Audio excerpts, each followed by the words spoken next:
Muy buenos días, alumnos y padres de familia. Como ya es costumbre, en este video voy a explicar un poquito más a detalle las actividades que se van a realizar durante esta semana. Iniciamos el archivo de actividades con una nota. Esta nota dice: es momento de concluir los temas correspondientes al segundo trimestre, por lo que esta semana deberás repasar todo lo que hemos visto. Tus cuadernos deberían tener una portada que delimite en dónde inició el segundo trimestre. Es muy importante que cada vez que concluyamos trimestre tú hagas las portadas. En este caso debe haber alguna portada, por ejemplo en español, en matemáticas, en la cual tú delimitaste, bueno, aquí inicia el segundo trimestre. De todas maneras, si no lo hiciste, voy a enviarles un archivo aparte en el cual pues van a asomar cuáles son los temas que se van a evaluar en este examen. La próxima semana, primera semana de marzo, iniciaré con la evaluación de todo lo que hemos visto. La dinámica será la misma de la vez pasada. ¿Cuál es la dinámica? La misma de que creo que en noviembre les había hecho examen, de que habían dos modalidades, de preferencia los que pudieran conectarse por videollamada, y los que no, pues yo los iba a llamar por teléfono normal. Entonces durante la videollamada yo les hago el examen. El examen constaba de 7 preguntas por asignatura, 7 preguntas para español, matemáticas, ciencias, y abarca casi una hora el examen, dependiendo de qué tanto hayas estudiado. Tuve alumnos que terminaron a los 45 minutos el examen, hubo algunos que se pasaron de la hora, entonces eso ya va a depender un poquito de tu agilidad al responder el examen. Entonces va a ser la misma dinámica en cuanto a eso. Los que son por llamada telefónica, pues solamente es leerles el examen y yo anoto sus respuestas, perdón. Y al finalizar, ya después yo les voy a mandar la relación de aciertos. Y algo que quiero recalcar es que no te debes de asustar si tu calificación sale baja. Es algo relativo. Realmente este examen no va a ser tu calificación completa. El examen simplemente nos demuestra qué tanto aprendiste. A mí me ayuda a ver, a balancear, por ejemplo, el grupo, en qué temas no les fue bien, y así yo pueda tener una idea de qué cosas hay que reforzar. Sí te da una idea a ti de cómo vas, pero realmente con 7 preguntas es algo que no podemos decir que en 7 preguntas está tu aprovechamiento, así que tampoco es para que te asustes. Nada más tómalo en cuenta como cómo te desempeñas, ¿no? También es para que no pierdas la costumbre de que se te haga una evaluación, ya que toda tu vida te van a seguir haciendo evaluaciones. Hasta en un trabajo checan qué tanto haces bien las cosas y así, ¿no? Entonces esta semana que viene, esta semana que estamos, te vas a dedicar a repasar. Vas a abrir tu libreta y vas a ver todos los ejercicios que hicimos, qué temas eran importantes, y la próxima semana van a ser las evaluaciones. Voy a procurar que las tareas de la próxima semana sean un poquito más sencillas, pero pues dependiendo de los temas. Dice aquí: los temas que salen en las actividades de este archivo son los últimos que se contarán como parte del segundo trimestre. Es decir, que a partir de la próxima semana ya serán temas correspondientes al tercer y último trimestre. Es decir, estamos diciendo que va a ser la primera semana. El 8 de febrero, tú ya puedes, la semana que inicia con el 8 de febrero, tú ya puedes hacer tus portadas. Porque esta semana es para que tú estudies. Esta semana va a ser para que yo les tome los exámenes y son las últimas tareas del trimestre. Y la semana del 8 al 12 va a ser la semana en la cual estamos iniciando el último trimestre.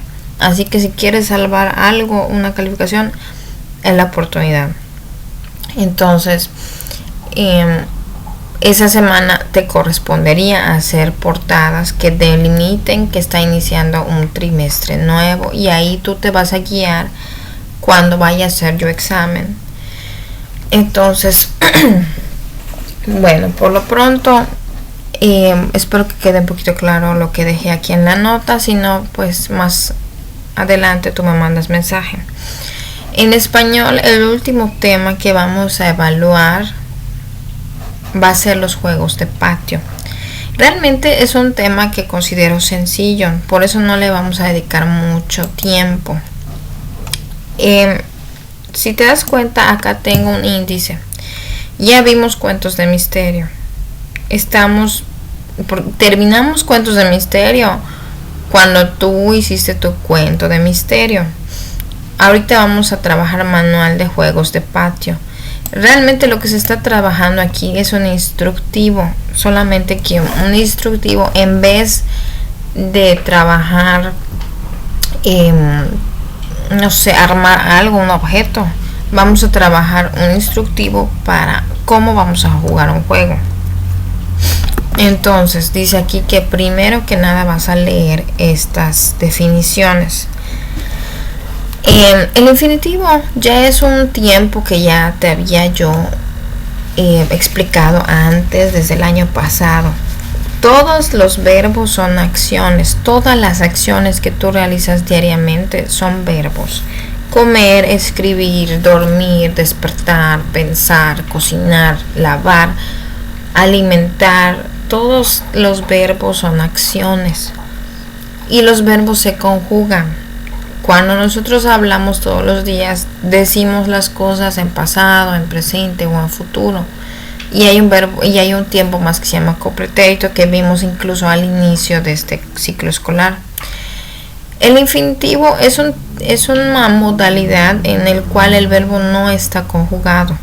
Es un verbo que tú no puedes saber quién lo está realizando o en qué momento. Yo no puedo decir si ese verbo está en futuro. Yo no puedo decir si ese verbo lo hizo ella o ustedes. Es un verbo que está en infinitivo. ¿Cómo los identificas? Porque terminan en ar, er, oír. Eso es un tipo de verbo. Después está el modo imperativo.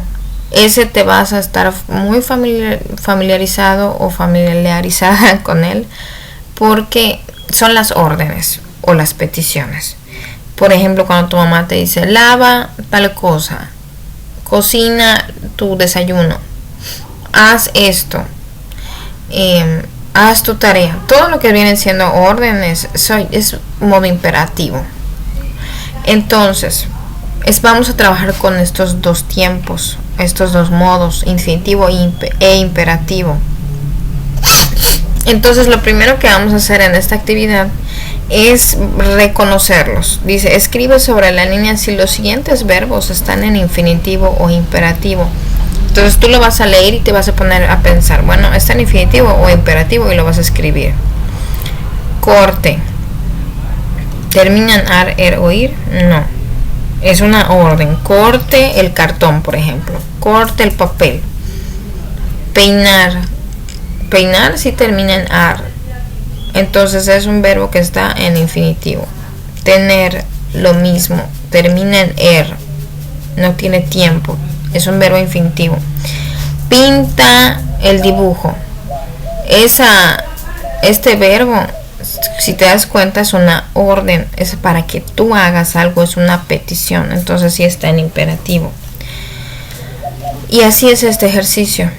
Después nos vamos a pasar al segundo, bueno, al tercero, donde dice, observa el instructivo del juego de patio, pónele la cola al burro, que está en la página 76 y 77, y vas a redactar un instructivo de un juego que tú quieras.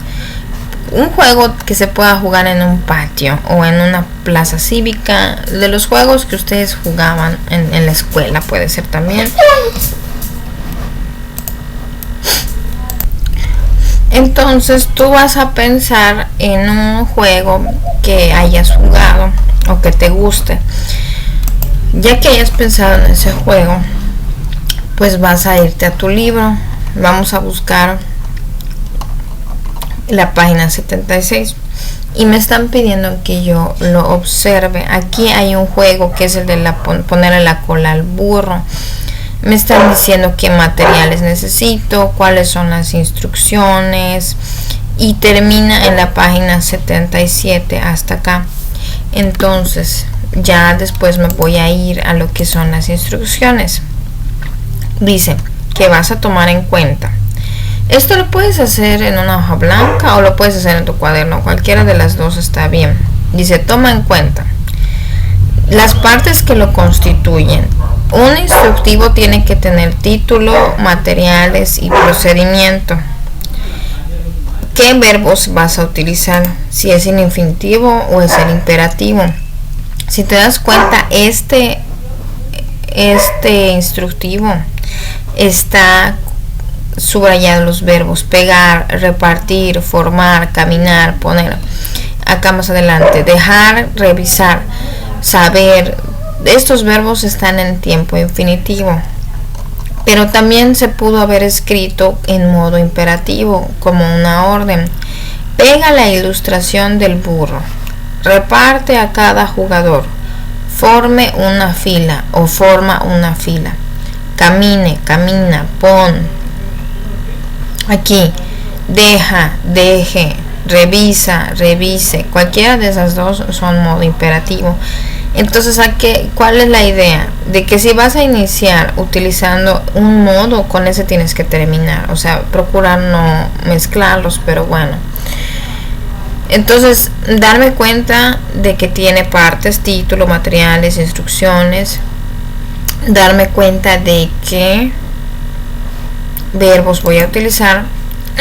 Y al final me están pidiendo que agregue un pequeño dibujo sobre el juego, o puedes dibujar los materiales, cualquiera de las dos está bien. Y ya serían solo estas dos tareas de español.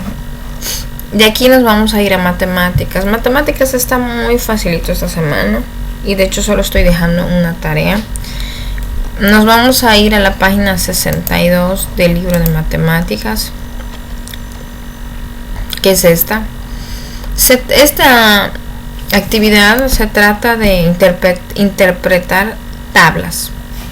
Por ejemplo, las tablas nutrimentales que vienen en la leche, o que vienen en la sopa, o que vienen en todos los productos que consumimos, en el cereal. Ya te dice cuenta que atrás traen una tablita. En esa tablita nosotros nos deberíamos de fijar antes de comprar un producto, porque a veces consumimos cosas que tienen o mucha caloría o cosas que tienen demasiado sodio. El sodio no es bueno en exceso. A veces tienen demasiado azúcar. Azúcar tienen demasiada. Entonces deberíamos, todos los que compran cosas para su casa, deberían de revisar y comparar los productos antes de comprarlos. O sea, cuando tú estés ahí en la tienda, vas a comparar este cereal con este cereal. ¿Cuál de los dos es mejor? ¿Cuál tiene menos azúcar? ¿Cuál tiene menos sodio? El caso es que eso es la intención de esta actividad, que ustedes tomen un poquito de conciencia de que debemos de revisar las tablas con información de los productos. Bueno, entonces aquí vas a checar rápidamente, comparar, y en la página que sigue tienes unas preguntas sobre la tabla. Créeme que son preguntas muy sencillas. De todas maneras, ya sabes que si tienes alguna duda me puedes preguntar, de preferencia entre semana, porque es cuando te voy a contestar más rápido. Si es fin de semana, dependiendo de mis actividades personales. Bueno, aquí tienes otra tabla y aquí tienes otras preguntas, y ahí se termina Está muy sencillo, son preguntas que se contestan con base a la tabla. De todas formas, igual podrías preguntar, si tienes alguna duda, o le preguntas a alguien en tu casa, o como te dije, o esperas el miércoles que lo hagamos juntos. Está muy sencillo en matemáticas. De aquí nos vamos a pasar a ciencias naturales. Dice que vamos a seguir viendo el tema de calentamiento global y efecto invernadero. Contesta los siguientes enunciados subrayando con rojo la respuesta correcta. Si tienes dudas, puedes revisar nuevamente el tema 3, relación de la contaminación del aire con el calentamiento global y el cambio climático. Es el mismo que hemos venido viendo hace como 2 semanas. Estas preguntas solamente son 6. Son como tipo examen, si te das cuenta, porque son de opción múltiple. Y así por lo general vienen los exámenes, incluso así van a ser las preguntas que yo les voy a poner. Entonces toma en cuenta que aunque sea una de estas preguntas se las voy a poner en su examen de la próxima semana. Entonces es leer la frase y buscar cuál es la respuesta correcta y pues la vas a subrayar. Si tienes alguna duda, te está diciendo que puedes regresar al libro en donde hemos estado estudiando, que es el tema 3. Incluso este es el último tema del bloque 2. Ya la próxima semana iniciamos con el bloque 3. Puedes leer aquí si tienes dudas, si no podrías incluso buscar en internet, o si no pues también puedes tú preguntarme. Y ya solo son estas 6 preguntas. De aquí nos vamos a ir a geografía. Estamos viendo un tema que debemos de ver pero que no está explícitamente en el libro. Se llama Patrimonio Cultural de la Humanidad. Está muy sencillito, vas a leer este texto. Dice: el patrimonio cultural de cada pueblo está compuesto por el conjunto de bienes materiales e inmateriales considerados como valiosos para la vida social y cultural de los habitantes de una región o país. Este incluye habilidades y prácticas cotidianas transmitidas de generación en generación. La UNESCO protege las expresiones culturales más importantes del mundo por medio del programa llamado Patrimonio Cultural de la Humanidad. Este programa incorpora sitios arqueológicos, monumentos arquitectónicos, tradiciones, expresiones artísticas, celebraciones y comida, entre otras expresiones. Quiere decir que un objeto puede ser patrimonio cultural de la humanidad, incluso una canción puede ser, una comida, un platillo típico puede ser patrimonio cultural. Entonces, yo creo que si has escuchado esta frasecita en algún noticiero, sobre todo cuando hablan de Chichén Itzá, porque pues es lo que nosotros tenemos así como que muy relevante. Me dice: los siguientes ejercicios contienen imágenes. No es necesario que las dibujes. Puedes solo anotar tus respuestas y a eso le tomarías foto. Bueno, obviamente estas son muchas fotos. Si te lo pueden imprimir, qué padre, porque visualmente tú te estás familiarizando con ciertos objetos, ¿no? Si no tuviéramos estas imágenes, pues no podríamos identificar ciertas expresiones. Por ejemplo, esta es muy importante, la Mona Lisa es muy importante también. Entonces, pero si no te lo pueden imprimir, podrías incluso hacer un pequeño dibujito igual, así muy sencillito, como que solamente refleje lo más importante. Podrías hacer un pequeño dibujo, pero pues sí, como considero que está un poquito complicado, en dado caso pues solo podrías poner como que los recuadros azules, así como que 6 recuadros azules, y les ponen las letras correspondientes. Dice aquí que esto lo voy a buscar aquí a quién pertenece. Sitio arqueológico, será que es este, y acá en estos cuadritos azules le voy a poner su letra, y así me voy a ir con cada uno. Entonces, bueno, esta sería la primera actividad. En la segunda sí va a requerir un poquito de investigación. ¿En qué país se localizan los siguientes sitios que son patrimonio de la humanidad? Y anótalo. Hay unos que son muy obvios, por ejemplo, Gran Muralla China, hasta le han hecho una película, creo que ya, ojalá que ya la hayas visto. Algunos como esta son en el libro de historia, pero a lo mejor va a haber como esta o esta que no estamos familiarizados. ¿Qué puedes hacer? No te va a consumir muchos datos. Si no tienes un libro de historia que hable sobre estos lugares, puedes tú escribirlo simplemente en el navegador. Abres internet y lo pones. Por ejemplo, esto está muy fácil. Lo estamos viendo en historia. Entonces voy a poner aquí Centro Histórico de Florencia. Entonces voy a abrir el navegador y lo voy a escribir. Centro Histórico de Florencia. Ahí está.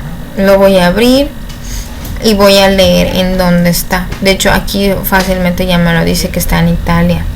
Entonces, algo así, solamente vas a buscar el país y vas a agarrar y lo vas a escribir. Como te dije hace un momento, como son imágenes, si te lo pueden imprimir, pues qué padre, porque tú estás viendo, no hay como ver las cosas. Si no, puedes hacer un dibujo sencillo que medio refleje lo más importante de la imagen. Si no, pues con que escribas los nombres en orden. Por ejemplo, que escribas Ciudad de Cusco y abajo de dónde es. Con eso pues está bien, eso es suficiente. Y ya casi para terminar vamos a pasar a historia.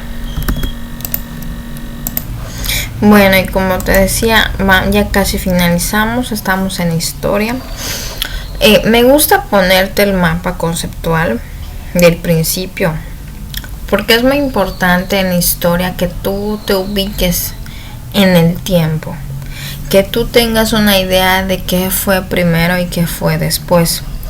No estoy pidiendo que te aprendas exactamente los años, que antes de Cristo, después de Cristo, pero que sí tú puedas decir cuál es la cultura madre de México, del lugar donde tú vives, de la República Mexicana. Que tú puedas decir, pues fueron los olmecas. Que no vayas a decir los aztecas o los zapotecas.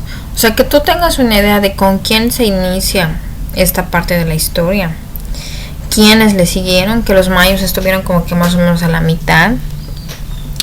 Y quiénes surgen como que ya casi al final. Que tú puedas pensar que los aztecas fueron los que como que tuvieron más enfrentamientos con los españoles, que esta fecha es cuando llegan los españoles a conquistar en nuestro país. O sea, que tú tengas ciertas ideas en la historia, ¿no? Entonces, por eso se los pongo. Que tengas igual otra cosa que se te grabe esto de que Mesoamérica tiene 3 periodos: preclásico, clásico y posclásico. Bueno, ha habido muchas interrupciones de sonido. Seguía yo con historia. Vamos a trabajar lo mismo, vamos a hacer mapas conceptuales, porque creo que es la mejor manera de tener la información más compacta y más clara. Siempre que estemos hablando de una cultura, lo más importante es que tú puedas decir, bueno, ¿por dónde está? Por ejemplo, que los mayas, tú no digas, los mayas están en Baja California, algo así, ¿no? O sea, que tú puedas tener una idea más o menos de por dónde están, qué caracteriza a esa cultura y cuáles son sus templos o sus sitios arqueológicos. Como te decía anteriormente, que si tú ves una cabezota de esas colosales, tú puedas decir, eso pertenece a la cultura olmeca. Que si tú ves un complejo tipo piramidal, tú puedas decir, no, pues eso es Chichén Itzá o eso es Teotihuacán. O sea, que puedas tú tener una idea de los nombres. Y en este caso, pues vamos a trabajar, como estamos trabajando con el posclásico, vas a ser de los aztecas y de los toltecas. Recuerda que los aztecas tienen 2 nombres, o son mexicas o son aztecas. Bueno, y ya de aquí terminamos con formación cívica y ética. Está muy sencillita la actividad. Estamos trabajando con 2 conceptos que seguramente ya has visto antes, ya hemos trabajado, se llama empatía y se llama asertividad. Aquí te estoy poniendo una explicación, pero les estoy mandando al grupo un audio que les va a servir para hacer esta tarea, porque en el audio les estoy explicando más o menos cómo es la empatía y les estoy dando ejemplos de cómo ser empáticos y de cuándo no lo somos también. Y también sobre asertividad les doy algunas descripciones de qué es ser asertivo y cómo podemos ser asertivos. Ambas son habilidades que vamos a ir desarrollando con el tiempo. No es como que un día para otro ya soy, porque ya sé que es esto, ya lo voy a hacer. Todos los días lo trabajamos, cada vez que estamos en una situación, practicamos o no lo practicamos. Entonces, el audio es para que ustedes como que tengan esa explicación que les haría falta. Y aquí dice que vas a contarme una situación que te haya sucedido a ti o a algún familiar en el que hayan aplicado la empatía. Y del otro lado lo mismo, solo que asertividad. Nuevamente, si por ejemplo, podría suceder que tú tengas un ejemplo, que tú pienses, pues esto. Si tienes dudas si es o no, también me puedes mandar un mensaje, sobre todo de voz, para que me lo cuentes. Y me mandas un mensaje de voz y me dices, maestra, me pasó esto o le pasó esto a mi tía, a mi tío. Esto entra como empatía, esto entra como asertividad, me lo puedes preguntar también. A lo mejor lo que tú crees que era empatía no era empatía y era otra cosa, o lo que es asertividad. Entonces, como te digo, me puedes preguntar, porque sí son cosas que no estamos acostumbrados a ver. Y pues ya para finalizar esta semana, sí creo que es importante decirte que estos valores los debes ir practicando ahorita desde que estés niño o niña, para que cuando tú crezcas y seas un adulto, ya no te cueste tanto ser una persona así. La empatía es algo que debes practicar desde ahorita, antes de que tú opines sobre alguien. Antes de que tú digas un comentario juicioso, es mejor que te pongas a pensar en esa persona. ¿Será que yo le haga bien al abrir mi boca y decir esto? ¿Servirá de algo? ¿Voy a aportar algo bueno al decirlo? Y como les decía en el audio, a lo mejor lo que le está pasando a esa persona para mí es algo que no puede ser posible, pero para esa persona sí, porque está en una situación distinta. Entonces eso es ser empáticos. Y por el otro lado, asertivo. Si vas a decir algo, dilo de la manera menos hiriente, dilo de la manera en la que tú no perjudiques sus sentimientos de otra persona. A lo mejor no sé, algo que muy simple, siempre decimos, no, pues es que fulanita está muy flaca, o perenganita está muy gorda. Hay personas que no les va a afectar, o sea, tú les puedes decir flaca y no les va a afectar, o les va a gustar incluso que les digas así. Lo mismo pasa con las personas gorditas, pero ponte a pensar, ¿será la manera correcta de decirlo? A lo mejor esa muchacha que está muy flaca tiene problemas, a lo mejor pueden ser problemas de anorexia y por eso no puede subir de peso, o a lo mejor tiene un problema más allá que no conoces. A lo mejor incluso tiene depresión y por eso no puede subir de peso. A lo mejor es algo que ya intentó y no logra, y ella sí quisiera. Entonces tú estás haciendo un juicio o estás hablando de una manera en la que puedes herirla y no lo sabes. Lo mismo si está gordita, a lo mejor tiene un problema de salud, a lo mejor ya lo intentó y no lo logra, a lo mejor tiene problemas fuertes en casa y por eso, o a lo mejor no puede comprar cosas mejores, tú no lo sabes. Entonces, siempre que vais a decir algo, se vale decirlo, pero siempre con respeto, siempre cuidando tus palabras y diciéndolo de la manera más tranquila posible. No hay como que tú le preguntes a alguien, oye, ya fuiste al doctor, ¿por qué estás así? Hay maneras de decirle las cosas a las personas sin que suene tan lastimoso. Porque como te digo nuevamente, a lo mejor a ti no te va a lastimar, obviamente que no, pero a la otra persona tal vez sí. Y eso es algo que todos los días se nos va a escapar, no siempre lo vamos a lograr, pero por eso es algo que vas a ir practicando, porque así lo vas, es como un músculo, ¿no? Es un músculo que tú vas a ir practicando hasta que lo vayas desarrollando cada día mejor. Y va a llegar un punto en el que ya no vas a tener que reflexionar tanto. ¿Será que me pasé con esta persona? Sino que simplemente tú vas a ser así. Bueno, entonces ya con esto concluimos las actividades de esta semana. Y se ven, hay unas que por ejemplo se ven como que muy grandes como esta, pero realmente están sencillas. El tiempo que tengas libre, ponte a repasar. Estudiar no es solamente me voy a sentar el jueves en la tarde y todo lo que yo lea ya estuvo. No, estudiar es todos los días. Voy a repasar un poquito, un ratito en la mañana, un ratito en la tarde, un ratito en la noche. Y es mucha disciplina, mucha constancia. Aunque no lo quieres hacer, lo haces porque es tu chamba estudiar. Porque ahorita tú no eres el responsable de que haya un plato en la mesa todos los días. Tú no eres el responsable de que tengas que vestir, pero sí eres responsable de sacar adelante tus estudios. Entonces, como esa es tu chamba, tú te tienes que organizar y ser disciplinado y decir, bueno, todos los días voy a leer un poquito español, todos los días voy a leer un poquito matemáticas y así. Y ya en la próxima semana, el lunes que le sigue, ustedes me van a decir qué horarios van a querer que yo les tome su examen, así como dice acá, como la dinámica de la vez pasada. Bueno, pues ya sería todo. Con esto concluyo. Que tengas bonita semana y recuerda que tus dudas me puedes preguntar, de preferencia entre semana, porque es cuando yo te voy a contestar con seguridad. Y fines de semana como que tengo otras cosas que hacer y no es seguro que yo te conteste dudas.